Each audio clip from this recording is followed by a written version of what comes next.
segala upaya. Karena penasaran, hari berikutnya Rani kembali memesan di RR Catering saat mencoba pesanan pertama yang kemarin. Harganya memang enak dan porsinya banyak. Rani hanya ingin memastikan sekali lagi. "Mbak Rani pesen lagi?" tanya Chef Pian yang lebih banyak santai karena penurunan jumlah order sejak kemarin. "Iya, Chef. Masih penasaran sih, yang kemarin kan porsinya banyak rasanya juga enak, harganya benar-benar terjangkau. Nah, nggak tahu deh yang ini, aku pesan menu yang lain." Kata Rani lalu dia unboxing pesanannya itu. Chef Pian menyimak. Chef Pian juga menjadi insecure setelah mendapat beberapa komplain dari pembaca padahal selama ini Chef Pian selalu berusaha memasak yang terbaik dan dengan penuh ketelitian. "Porsinya masih banyak, ya aku akui. Tampilannya juga sangat appetizing." Ucap Rani yang juga mulai insecure. Rani menyendok makanan pesanannya itu dan rasanya juga enak. "Dan rasanya emang enak. Ini siapa sih yang jualan rice box segini banyak harganya minim banget? Bener-bener matiin rezeki kita nggak sih ih? Aku tuh masih nggak kebayang gimana perasaan Rinjani kalau dia tahu kenyataan ini." Rani mengeluh dan masih saja berkutat dengan masalah yang sama seperti kemarin. Chef Pian pun tak tahu harus bagaimana. "Kalau dihitung modal, porsi segini dengan harga 23 Rp di ojek online, emang agak heran sih. Udahlah, Mbak Wan, kita positif thinking aja, pasti mereka masih dalam masa promosi. Kita perbaiki kualitas rasa buat produk jualan kita dan kita cari metode promosi yang lain." Chef Pian tetap berusaha untuk semangat. "Cobain deh, Chef. Ini tuh kayak resep rahasianya Rin sama Chef Pian, tapi kayak dimodifikasi lagi gitu, coba deh." Rani meminta Chef Pian untuk mencoba juga. Chef Pian yang penasaran dengan pendapat Rani, akhirnya ikut mencoba pesanan Rani itu lalu mengunyah sambil menganalisa rasa yang ia kecap. "Iya sih. Coba Mbak Rani cek lagi semua menu yang mereka jual, kok ini kayak menu jualan kita pas awal buka ya?" "Yep. Emang bener, Chef. Ini siapa sih yang bikin? Herannya tuh, ini catering udah mencaplok 2 pelanggan besar kita. 80 pieces orderan yang biasa kita handle tiap hari loh." "Hapa, kasihan, Rin. Sepulang liburan, dia harus disuguhi sama kabar nggak mengenakan ini." Rani tampak step down lagi dan hanya berpangku tangan, jadi tak semangat melakukan apa-apa. Udah, ayo semangat lagi. Cek orderan masuk, Mbak. Kita harus segera memenuhi pesanan pelanggan setia kita." Chef Pian masih tak jemu memberikan suntikan semangat untuk Rani. "Iya, Chef. Walaupun separuh semangatku udah hilang. Ayolah. Nanti kan kalau memang rezeki pasti nggak akan kemana, Mbak." Rani hanya manggut-manggut walaupun perasaannya sudah tak bergairah lagi. Selisih waktu 2 jam lebih cepat dari Jakarta, saat ini Rinjani baru saja akan makan siang bersama dengan Julien. Mereka harus berlomba berburu makanan yang terjamin kehalalannya. Karena Rinjani sedang dalam mode malas, Julien lah yang pergi keluar sendiri membelikan 1 kantong besar sarapan berisi berbagai macam jenis makanan untuk istrinya. "Opa, lama banget sih Opa." Canda Rinjani yang sudah duduk menunggu di ruang tengah di depan meja persegi berkaki rendah sehingga mereka bisa duduk santai lesehan di atas bantalan hangat. "Baru beberapa hari di sini, langsung latah manggil Opa."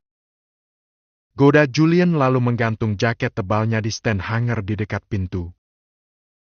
Hei, ini semua yang kamu pesan, sesuai yang kamu mau, hunting sendiri ke restorannya langsung." Julien meletakkannya di meja tepat ke hadapan Rinjani yang sudah menunggu. "Go mau, Opa." "Apa itu?" tanya Julien heran lalu duduk di sisi lain meja itu tepatnya di samping kanan Rinjani. "Artinya makasih juga kok, cuma ya lebih informal gitu." "Oh, ini pengemasannya imut banget, bisa jadi inspirasi baru buatku bikin kemasan gini juga. Target pasar adalah pelajar dan anak kuliahan yang tergila-gila sama segala sesuatu tentang Korea," kata Rinjani dan dia melihat peluang bisnis dari apa yang dilihatnya saat ini. "Pikirkan itu nanti, sekarang kamu makan dulu ya." Julian membukakan satu persatu kemasan makanan yang telah dibelinya itu. Tapi kok perasaan aku nggak enak banget ya, Mas? Kayak ada sesuatu yang nggak baik yang terjadi di Jakarta. Tadi aku udah telepon Bapak. Alhamdulillah Bapak nggak kenapa-napa. Telepon Rani yang tapi nggak diangkat. Mudah-mudahan cuma perasaanku aja sih. Ungkap Rinjani. Apa yang kamu takutkan? Kalau soal Bapak, ya aku takut Bapak kenapa-napa, sakit atau ada situasi kurang baik yang dihadapi. Tapi perasaan gak anakku ini lebih condong ke urusan catering sih. Ditambah lagi Rani gak angkat telepon dari aku. Mungkin lagi sibuk. Mungkin banyak pesanan masuk jadi gak sempat pegang handphone. Nah itu. Positif thinking aja, ingat kata dokter. Tias, kamu gak boleh berpikir yang jelek-jelek. Emosi dan mood kamu terkoneksi langsung sama calon anak kita. Kamu ingat itu kan? Ingatkan Julian. Rinjani mengangguk sembari tersenyum. Benar kata Julian, seburuk apapun perasaan yang Rinjani rasakan saat ini, Rinjani harus pintar-pintar mengatasinya agar tak sampai berlarut-larut. Rinjani harus tetap dan selalu berpikiran positif. Mari makan. Makan yang banyak. Ucap Julian sembari menatap memperhatikan dan dirinya tak mendahului sebelum istrinya yang mengambil suapan pertama. Cara Julian menatap sudah menegaskan kalau dirinya tak akan mungkin melihat perempuan lain selain istrinya sebagai yang ia cinta, sebagai perempuan yang akan ia jaga dengan seluruh jiwa dan raganya. Julian pernah merasakan perasaan seperti itu terhadap Farhana, dan sekarang posisi itu sudah benar-benar diambil alih oleh Rinjani. Risa sedang melakukan pertemuan dengan seorang food vlogger terkenal yang biasa mereview makanan dengan rating rendah dan bercita rasa kurang. Konten kreator itu memang spesialis mengulas makanan sad food atau makanan yang tidak recommended. Namanya Fardan. Maaf ya, Mbak. Saya nggak bisa nge-review makanan secara tidak jujur. Kalau makanan itu enak, ya saya akan katakan itu enak. Kalau nggak enak, saya akan jujur katakan pada viewer saya kalau itu nggak enak. Ayolah. Untuk satu ini aja, tolong kasih review buruk. Saya tuh baru mau merintis usaha, tapi usaha catering saya dijailin terus sama catering saya minta buat di-review jelek sama kamu ini. Risa memohon. Segala upaya ia lakukan untuk menyalip usaha Rinjani. Sampai dia nekat membuat janji dengan seorang influencer untuk menjatuhkan usaha Rinjani. Maaf ya, Mbak. Saya nggak bisa. Saya punya penawaran menarik buat kamu. Please, bantu saya. Risa masih memohon. Review jujur saya nggak bisa dipesan begini, Mbak. Maaf ya, mungkin Mbaknya bisa minta food vlogger yang lain. Kalau saya pribadi sih beneran nggak bisa. Risa kesal karena mendapat penolakan. Dia pikir, tawaran uang dan keuntungan untuk sang vlogger akan mampu membeli kepicikan dan ketidakadilan. Ternyata tidak semua orang gelap mata melakukan tindakan tidak terpuji hanya demi uang. Waktu saya nggak banyak, Mbak. Saya permisi ya. Pamit Fardan yang bersiap untuk beranjak dari sana. Risa tidak merespon dan dia masih terlihat kesal. Setelah saling berpamitan, Fardan pergi meninggalkan Risa yang tampak kesal terduduk sendiri di pojok kafe yang sedang sepi itu. Ah, gimana sih? Gimana lagi caranya ngejatuhin usaha si janda genit? Gerutu Risa kesal. Risa harus kembali memutar otak untuk mencari influencer lain yang sudi mereview makanan Rinjani dengan review yang jelek. Tapi siapa lagi yang bisa ia ajak kerja sama? Risa pulang setelah pertemuan yang tidak menemukan kesepakatan itu. Saat pulang, dia melihat ibu dan kakaknya beserta beberapa pegawai yang membantu sedang sibuk di bekas garasi yang ramah sulap menjadi ruang produksi. Sibuk banget kalian. Apa orderan kita mulai ramah? Sapa Risa sambil sok-sokan mengecek kinerja orang-orang dengan gaya yang bossy. Ya cuma 80 pesanan tetap itu. Dan lagi, si Rani lagi-lagi pesan salah satu menu di kita. Kabari Rama. Oh ya? Terus, Kak Rama kasih isian ekstra kan buat makanan yang dia pesan? Iya dong. Biar dia tuh taunya kalau menu yang dijual di RR Catering itu banyak dan enak, harganya murah pula. biar kena mental tuh mereka. Haha. Jelaskan Rama dengan tawa jahatnya. Baguslah. Pantau terus aja, siapa tahu si Rani pesan lagi pakai akun lain. Amanlah. Yang pasti sekarang dia lagi kebingungan karena usaha mereka bentar lagi bangkrut. Sumpahi Rama. Semoga aja. Ya walaupun kebangkrutan gak akan mempengaruhi si Rinjani secara finansial. Tapi seenggaknya kita unggul dalam urusan bisnis. Hih, gede banget aku sama Sirin. Dia nggak boleh unggul terus. Kita harus ambil alih semua pelanggannya. Ya udah sana buruan kerja lagi.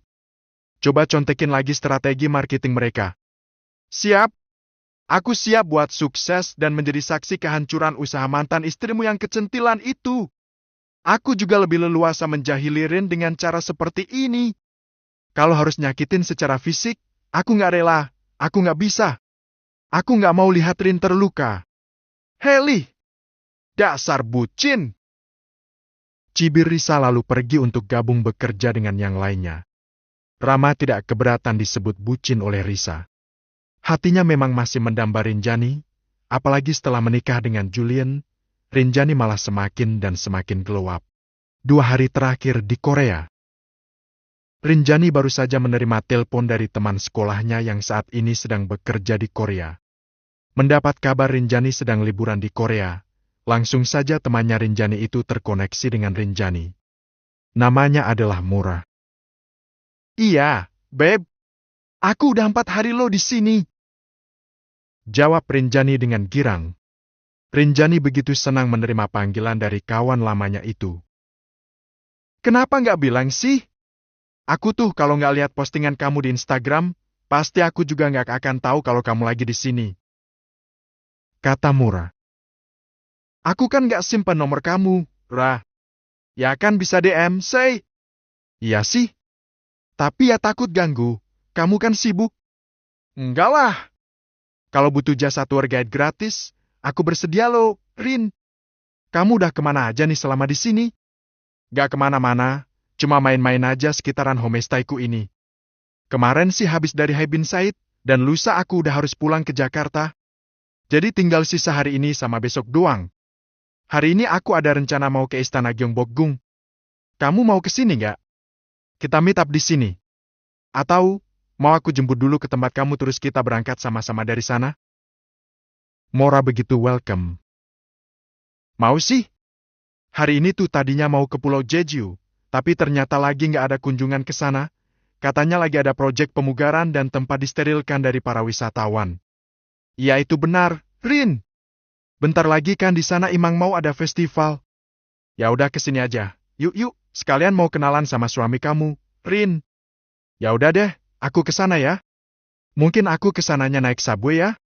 Yep, cuma 15 menit aja nyampe kok. Dan begitu dari stasiun subway itu, kamu bisa langsung ke gerbang Istana Gyeongbokgung. Oke. Aku bawa dulu, nanti kita ketemu di sana ya. Sip. Atau mau aku jemput? Gak usah. Nanti kita ketemu di sana aja. Oke deh. See you. Bye. Rinjani selesai berbincang dengan Mora. Saat Rinjani asyik berbincang dengan Mora, Julian sedang mager rebahan di atas kasur sambil main handphone. Mas? Ya, yang barusan siapa? Mora, teman SMA dulu. Dia tinggal di sini udah 2 tahun. Dia ngajakin kita ke Istana Gyeongbokgung, sekitar 15 menit dari sini kalau kita naik subway. Kita ke sana ya, kan waktu kita cuma tinggal hari ini sama besok. Rinjani mengajak Julian tanpa basa-basi. Mau berangkat jam berapa? Sekarang? Masih pagi ya, nanti aja deh 1 jam lagi. Kata Rinjani lalu bergabung naik ke atas kasur. Suhu yang masih cukup dingin membuat ingin berlama-lama ada di tempat tidur. Kalau Rinjani ada di dekatnya, maka Julian akan mengenyampingkan kesenangannya yang lain. Julian menyimpan ponselnya lalu beralih memeluk guling hidup sekaligus teman tidurnya itu. Suka heran deh ya, kita ini lagi liburan, jauh-jauh ke luar negeri, tapi kok ujung-ujungnya banyakan mager gini daripada pergi sana-sini sambil menuin galeri ponsel. Kayak energi liburanku tuh udah mulai berkurang, padahal kan waktu kita sangat terbatas. Ungkap Rinjani tak keberatan saat Julian memeluk dan mengendus-endus ke area lehernya. Mungkin bawaan orok. Bisa jadi. Dan lagi, aku kok kepikiran usaha cateringku terus ya? Kayak ada something tapi Rani nggak ngomong apa-apa.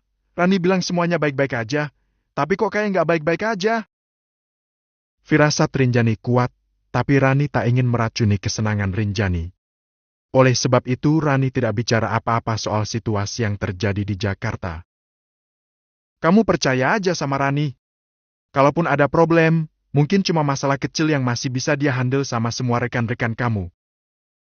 Julian mencoba menenangkan perasaan Rinjani. Semoga aja begitu. Hari ini kita sekalian nyari oleh-oleh buat mereka ya. Belum tahu juga mau ngasih apa buat mereka. Iya. Duh, dipeluk begini malah tambah mager deh. Perasaan tadi kamu lagi anteng main game deh, Mas. Bateraiku udah habis, harus di-recharge. Bisik Julian. Ya udah sini colokin. Balas Rinjani.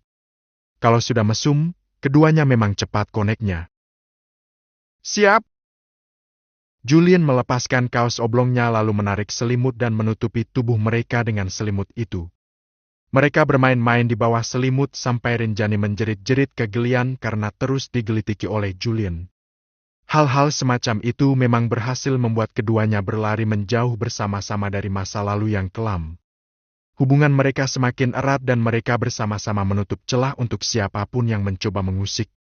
Rinjani sangat menikmati berbaur dengan warga lokal. Menaiki kereta bawah tanah atau subway dan memperhatikan orang-orang sekitar, tak lupa mengabadikan beberapa momen dengan kamera ponselnya. Sesampainya di tempat tujuan. Lin! Dengan mudah Mora menemukan Rinjani yang awalnya kebingungan di depan istana Gyeongbokgung yang megah itu. Mora! Rinjani mempercepat langkah lalu berpelukan setelah dekat dengan Mora. Mereka melepaskan kerinduan lewat pelukan tapi anehnya, Mora malah fokus pada sosok Julian yang saat ini ada tepat di depannya. Ya ampun, kangen banget. 2 tahun tinggal di sini, kamu udah mirip sama Yoni Korea loh. Ucap Rinjani sambil mengusap-usap punggung Mora. Masa sih? Apa udah mirip sama Mbak Yu? Canda Mora. Haha, iya, udah hampir kembaran kok. Canda Rinjani juga. Mora tak mampu menyembunyikan rasa kagumnya pada sosok Julian. Ini adalah kali pertama Mora mengetahui suami temannya secara langsung seperti ini. Setelah pelukan mereka terlepas, Mora masih fokus pada sosok Julian. Lebih keren aslinya dibanding di layar kaca ya. Kata Mora dengan nada gurauan sehingga Rinjani tidak curiga kalau temannya itu menaruh perhatian lebih pada suaminya. Siapa? Mas JP? Tanya Rinjani. Ya, siapa lagi?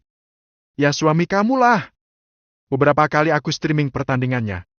Kenalin dong. Bisik Mora. Oh iya, kenalin nih. Ini Mas Julian, bojoku. Rinjani memperkenalkan Julian dengan bangga pada Mora. Mas, ini temanku, Mora. Kemudian Rinjani memperkenalkan Mora juga pada Julian. Ya. Julian menanggapinya santai saja. Bahkan Julian tetap menaruh kedua tangannya di saku celananya sehingga Mora menjadi segan untuk mengajak berjabat tangan. Kamu sama Rani udah mengamankan atlet basket, aku kapan ya? Apa bisa juga aku berjodoh sama atlet basket? Kata Mora. Bukannya kamu mau berjodoh sama opa-opa Korea? Goda Rinjani. Tapi ya atlet basket demisnya nyanyiin opa-opa ganteng di sini. Nanti deh, kalau kamu pulang ke Jakarta, kita nobar pertandingan Mas JP sama timnya ya. Siapa tahu masih ada rekan Mas JP yang belum sold out. Wah, ide bagus tuh. Sayangnya aku masih belum ada waktu buat bisa balik ke Jakarta, Rin. Tetap semangat ya. Kerja di sini kan salah satu impian kamu, Rah. Iya sih. Ya udah yuk, kita masuk. Tapi kamu mau sewa hanbok nggak? Kan kurang afdol gitu kalau jalan-jalan di istana tanpa pakai baju tradisionalnya. Sarankan Mora. Boleh-boleh. Di mana kita bisa sewa baju hanboknya? Ada tempat biasa aku berlangganan, yuk ke sana dulu. Ayo. Rinjani berjalan lebih dulu sejajar dengan Mora, sementara Julien mengawal dari belakang. Sebelum masuk ke area istana, Rinjani diajak ke sebuah tempat sewa pakaian tradisional Korea atau disebut juga hanbok. Rinjani memilih-milih dan menemukan model dan warna yang ia sukai. Dengan bantuan nuna penjaga toko itu, Rinjani sudah berganti kostum dengan hanbok cantik berwarna putih dengan gradasi warna merah muda di bawahnya. Julien sampai pangling dan tertarik dengan penampilan cantik istrinya. Gimana, Mas? Tanya Rinjani lalu berpose selayaknya wanita-wanita Korea saat memakai pakaian itu. Bentar-bentar, biar aku abadikan dulu. Dengan semangat, Julien menarik ponselnya lalu memotret Rinjani. Rasanya Julien tak ingin melewatkan kecantikan istrinya. Melihat gerak-gerik Rinjani dan Julien membuat Mora jadi iri. Sejak dulu, kamu selalu mendapatkan apapun yang kamu inginkan, Rin. Semua cowok populer mengejar kamu. Dan sekarang pun, kamu mendapatkan pria yang nyaris sempurna sebagai teman hidup kamu. Kenapa sih kamu bisa seberuntung ini? Capek banget ngejar buat bisa kayak kamu tuh. Apa?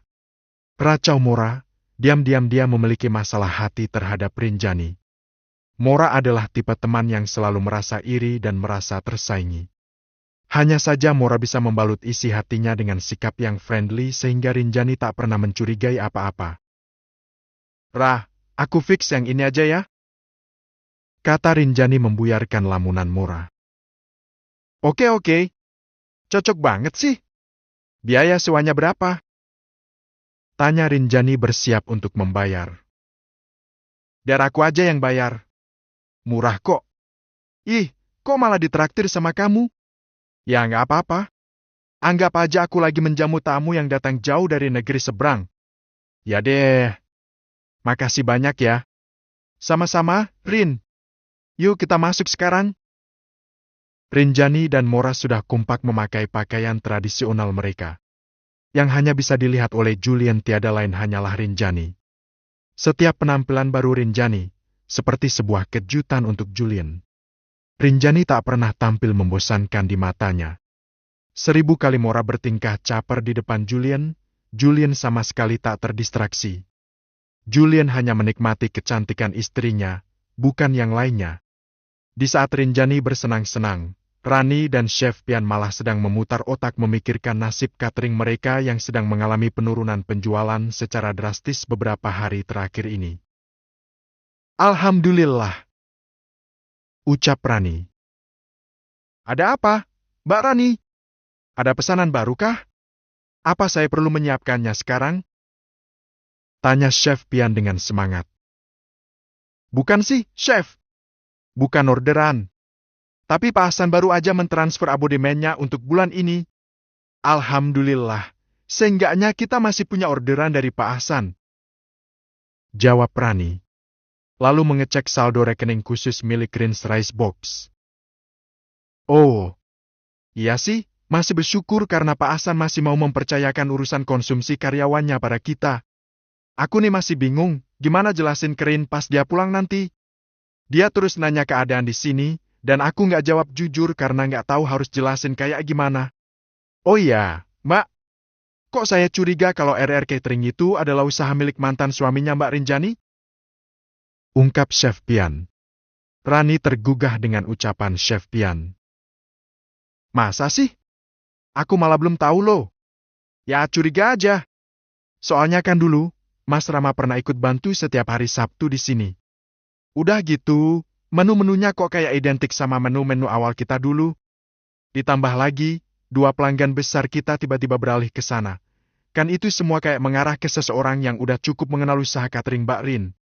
Siapa lagi coba kalau bukan mantannya Mbak Rin? Rani terdiam dan mengolah analisa dari Chef Pian. Saking kalutnya, Rani tak sampai menebak pada Rama sebab pikiran Rani blank 2 hari ini. Masuk akal sih, Chef. Aku sih nggak tahu alamat rumah si Rama, tapi alamat dari RR Catering ini emang kayak di komplek perumahan yang nggak asing. Coba aku cek lagi deh. Aku cat penjualnya juga ya, siapa tahu yang jadi adminnya itu si Risa. Rani langsung bernafsu dan ingin mengetahui lebih banyak tentang siapa dalang dari sabotase yang menimpa tempat usaha sahabatnya ini. Lakukan pelan-pelan aja, Mbak. Jangan ikut-ikutan terpancing. Pokoknya kalau bener RR Catering itu milik si keluarga toksik, aku pasti akan datangin mereka langsung ke sana. Aku rujak mereka karena udah coba-coba mematikan usaha kita. Rani benar-benar bernafsu. Dia pun berencana menelusuri lagi alamat dan pemilik asli RR Catering yang 2 hari ini telah membuatnya pusing 7 keliling. Usaha Rani.